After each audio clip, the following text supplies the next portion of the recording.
I recently translated a book from Spanish to English, and in it there was this idea, the art of listening to life. And I worked with the material for several years, some of which I'll share with you today, and it kept floating to the top. The art of listening to life. Let's drill into it. Why the art? Well, we are the creative artists of our life. Our life doesn't come in a package. Life is a gift, but the details of that life are up to us. We are the creators of our body, the creators of our circumstances, and our responsibility is to become conscious participants in the creation of that. We are shepherds of our thoughts, so it stands to reason that the input that we have will have an effect on the outcome. So becoming conscious participants is what it's about. Now, the idea, what you think, you become. With the Buddha, this has been around with us for thousands of years. We can go back into history and we see this idea recurring. It's even in the Bible in Proverbs 4:23. Be very careful what you think. Your thoughts run your life. Notice to be very careful what you think. As a man thinketh, James Allen, this is 1903. Dreams are the seedlings of reality. So these concepts point to the idea that thought has a major impact on creating our reality.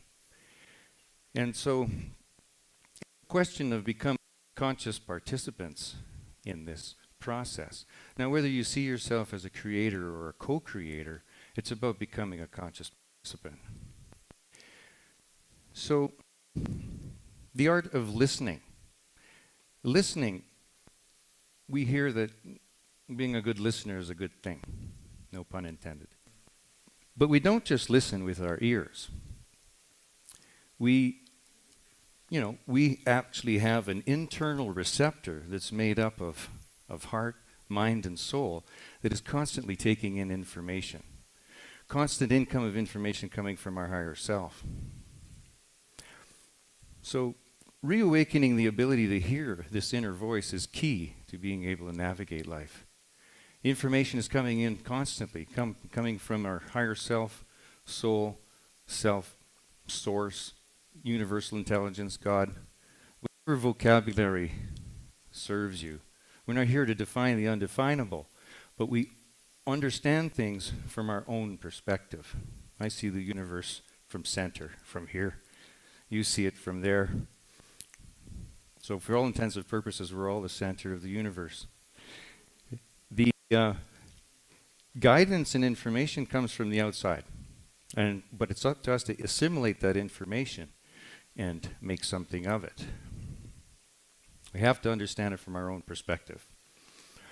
So how does life send us messages? There's a constant stream coming in through all the occurrences that happen in our life.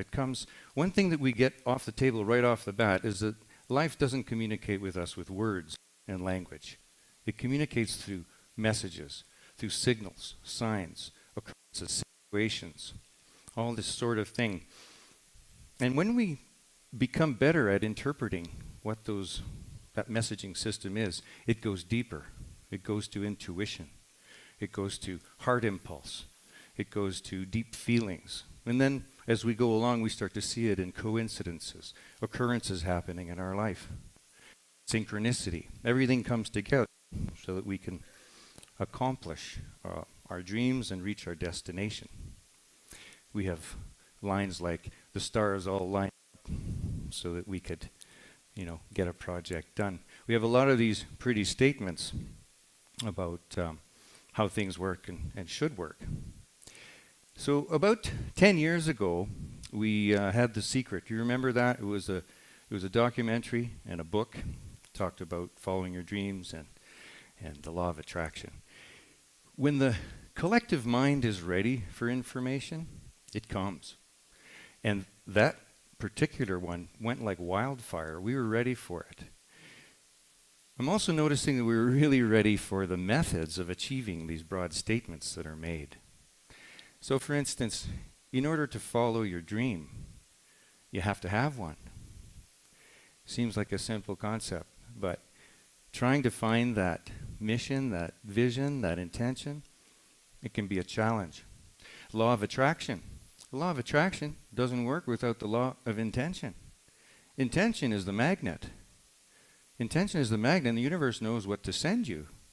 If you don't, then the universe sends you all kinds of random stuff trying to see what will take, what will work. It can be a little chaotic. Intention and clarity of purpose can really help here. So another statement is, you're the creator of your reality. Well, how does that work? Well, let's touch on it a bit. So we are vibrational beings. We are frequency. Everything is an accumulation, a temporary accumulation of atoms, and nothing stays the same. How does the physical world change? How does a canyon form, for instance? Well, the common answer for that is erosion. But how does rock transform itself so that it can float down a river? Rock, pretty solid, right?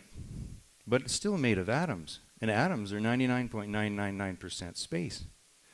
So through this vibrational process, the particles and atoms all rearrange themselves so that erosion can happen and rock floats down the river.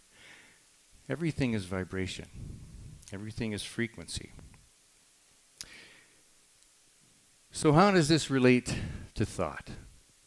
Well, Einstein said, imagination is more important than knowledge.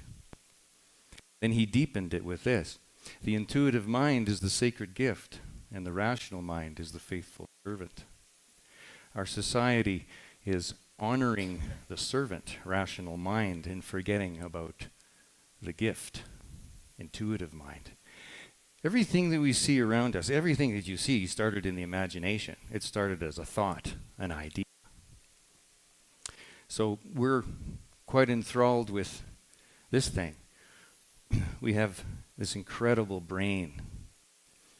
Can't live without it. I mean, some of us know people that don't have a brain, but that's different, right? So the amazing brain. Now humans are, in order to understand things, we're isolationists. We isolate ideas. So in science, we isolate the problem. In the medical profession, we isolate the disease. And we tend to forget that everything works in systems. So, for instance, a thyroid gland problem. Well, that's part of the endocrine system. So it's an endocrine system problem. Endocrine system is the network of all your glands. And that, well, is sort of related to our emotional field and our emotional landscape. And that, well, that's related to what we're thinking, our belief systems. So everything is interdependent. Everything is connected. So speaking of connections, this is the neural network of the brain. Did you know that this material actually runs down our spine, wraps around our heart, and goes down through our gut? The same material that makes up our neocortex is actually found around our heart and in our gut. It's electrical current, so we can measure thought. We actually meter it. So neuroscientific study has studies where they hook up an individual to sensors, all these sensors, and they ask the participant a question. When the person answers the question, the first lights that light up are the heart lights. The heart lights on the sensors will actually light up 2 to 3 seconds before the brain lights up the sensors.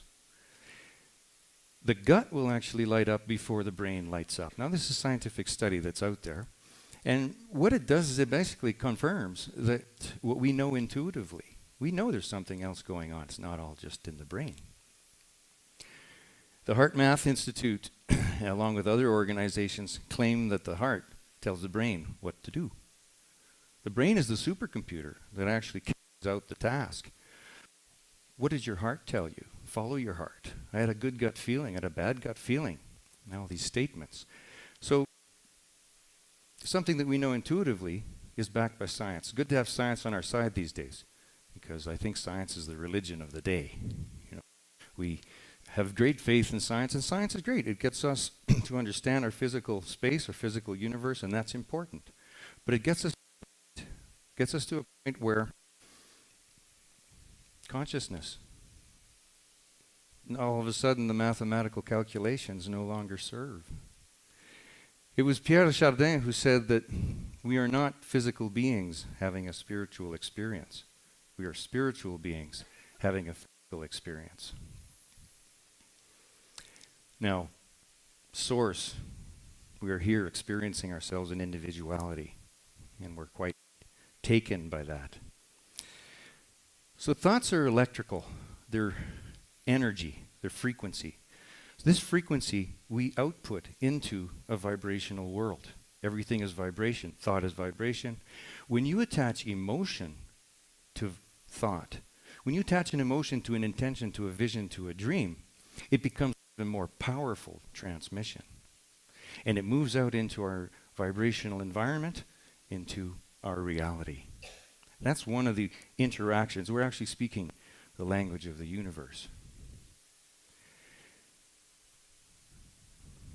Nikola Tesla, another great mind of the last century. If you wish to understand the universe, think of energy, frequency, and vibration. So we're not alone thinking these thoughts. The art of listening to life is a lot like sailing, like navigating on the open ocean of life. Navigating is about making decisions. Making good decisions is about how you listen, how you interpret the information that's coming in. So thought and emotion put out into that universal vibration gives this. You are captain of your ship. If there's a slight change in wind direction, you have to make the corrections necessary to maintain smooth sailing. If you don't, then you suffer the consequences.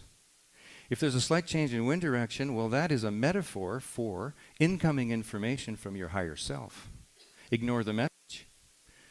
Don't make the correction. Sailing becomes rough.